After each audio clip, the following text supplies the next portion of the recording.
If you are in 7 Excel, we are working from the Advanced 2 textbook. If you are in Math 8, we are working from the Course 3 textbook. We are doing lesson 4.6, example 1, and it can be found on page 180.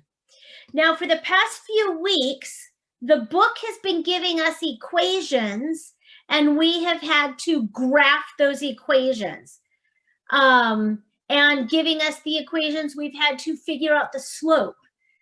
So we're going to do things in reverse now. The book is going to give us a graph with a line on it, and we have to figure out the equation. So we're going to flip it over. So the book has given us a graph like this with the line 0, 5, 2, 2.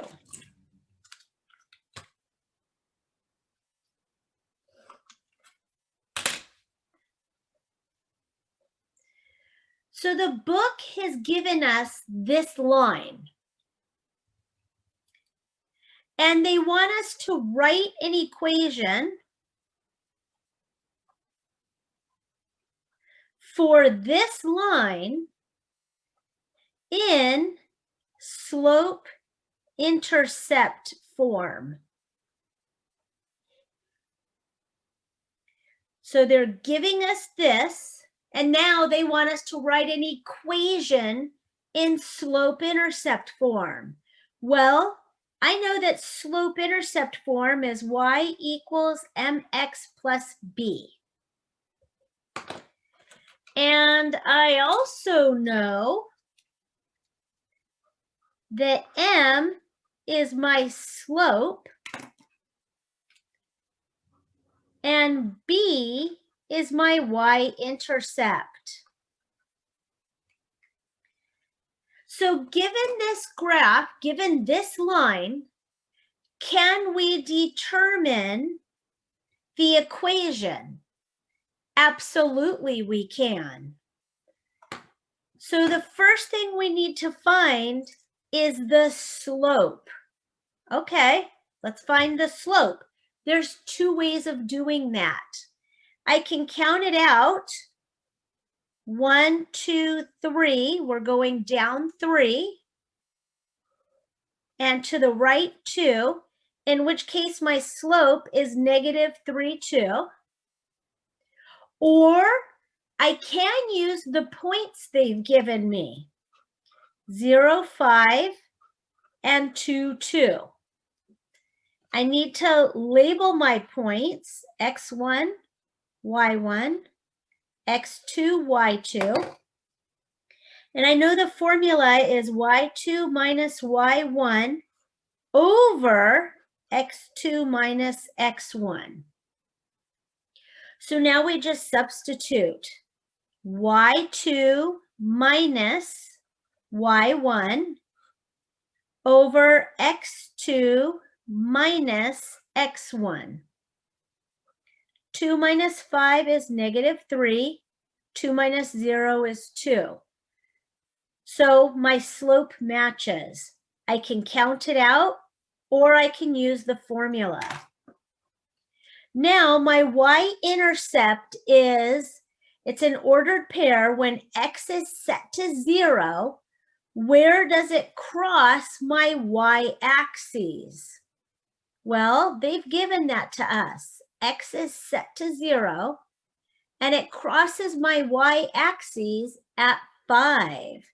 So my y-intercept is positive 5.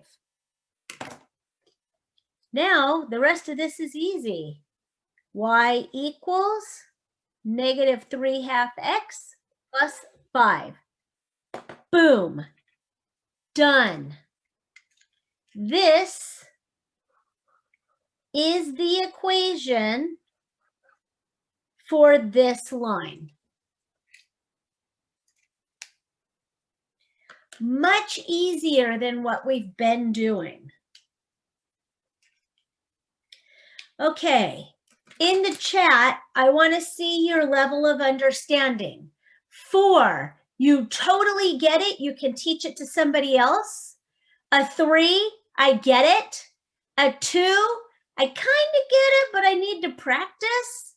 Or a 1, I'm completely lost. Type it in the chat and show me what your level of understanding.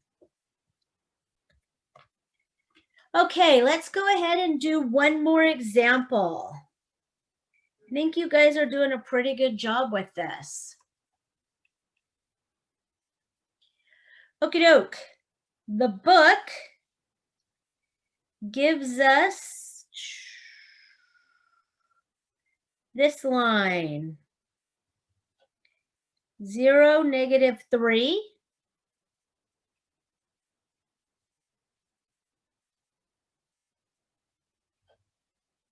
And 3, 2.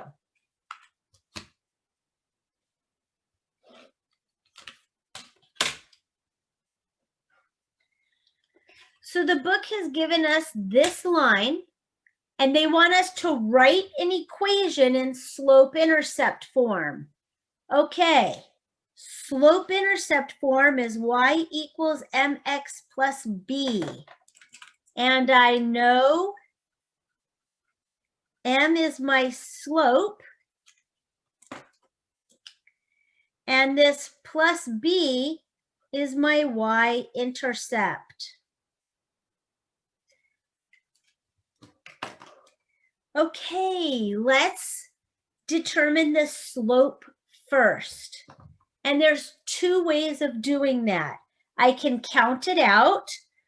1, 2, 3, 4, 5. I went up 5, which is positive. And then I went to the right 3, which is positive. So my slope is positive 5 over 3. Or I have another way of determining slope. I can use the 2 points they've given me. 0, -3, and 3, 2. Let's label those x1, y1, x2, y2. And my formula is y2 minus y1 over x2 minus x1. Now it's just substitution. All we're doing is substituting. We have y2 minus y1. Now it's a -3, so we have minus -3. x2 minus x1. Okay, 2 minus -3, a double negative is positive. So that's going to be 5. 3 minus 0 is 3. So our slope matches 5/3. Now we need to determine our y-intercept. Where does it cross our y-axis? Here's our y-axis. When we set x to 0, this is where it crosses our y-axis, -3. So my y-intercept is -3. And then everything else comes down. That's it. We are done. This is the equation for this line. Boom. I think it's much easier than what we've been doing for the past few weeks.